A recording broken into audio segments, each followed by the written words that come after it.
Multiple chronic condition অনুযায়ী copyright আইন 1976 ধারা 107 অধীনে কপিরাইট দাবি ত্যাগ, সমালোচনা, মন্তব্য, সংবাদ প্রতিবেদন, শিক্ষাদান, বৃত্তি, শিক্ষা এবং গবেষণার মতো উদ্দেশ্যে ন্যায্য ব্যবহারের জন্য ভাড়া দেওয়া হয়।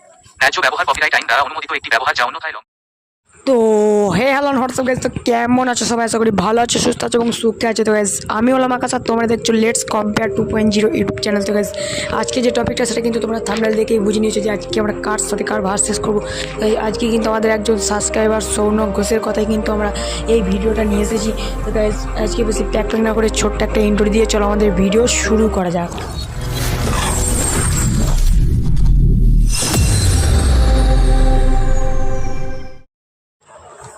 তো গাইজ প্রথমেই তোমরা জেনে নিয়েছো যে আজকে আমরা কার সাথে কার ভার্সেস করব।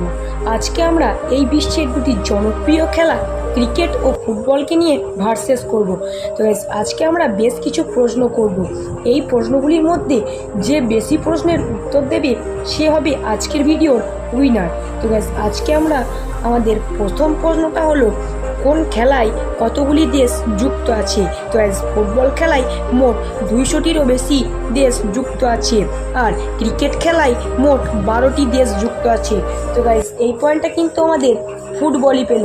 এবার আমাদের 2 নম্বর প্রশ্নটা হলো, কোন খেলা প্রথম কবে চালু হয়েছিল? তো গাইজ ফুটবল খেলা চালু হয়েছিল আজ থেকে প্রায় 2000 বছর আগে, আর ক্রিকেট খেলা চালু হয়েছিল আজ থেকে প্রায় 170 বছর আগে। এবার গাইজ তোমরা এখন বললে যে তুমি স্ক্রিনে দেখিয়েছো 1844 সাল, আর এদিকে তুমি বলছো 170 বছর আগে। এসব কি বলছো উল্টো পাল্টা কথা? আরে গাইজ তোমরা 2024 থেকে 1844 বাদ দিয়ে দাও, দেখবে 170 বছরই আসছে। তো গাইজ এই পয়েন্টটা কিন্তু আমাদের ফুটবলই পেলো। এবার আমাদের 3 নম্বর প্রশ্নটা হলো, কোন খেলা কবে ভারতে চালু হয়েছিল? তো গাইজ ফুটবল খেলা ভারতে চালু হয়েছিল 19 শতকের মাঝামাঝি। ভারতে ব্রিটিশ সৈন্যরা 19 শতকের মাঝামাঝি ফুটবল খেলা প্রচলন করেছিল, আর ভারতে ক্রিকেট খেলা চালু হয়েছিল 1864 সালে। তাই এই পয়েন্টটি কিন্তু ফুটবলই পেল। তো গাইজ আজকে কিন্তু ফুটবল 3টি প্রশ্নের মধ্যে 3টিতেই পয়েন্ট পেয়ে গেল।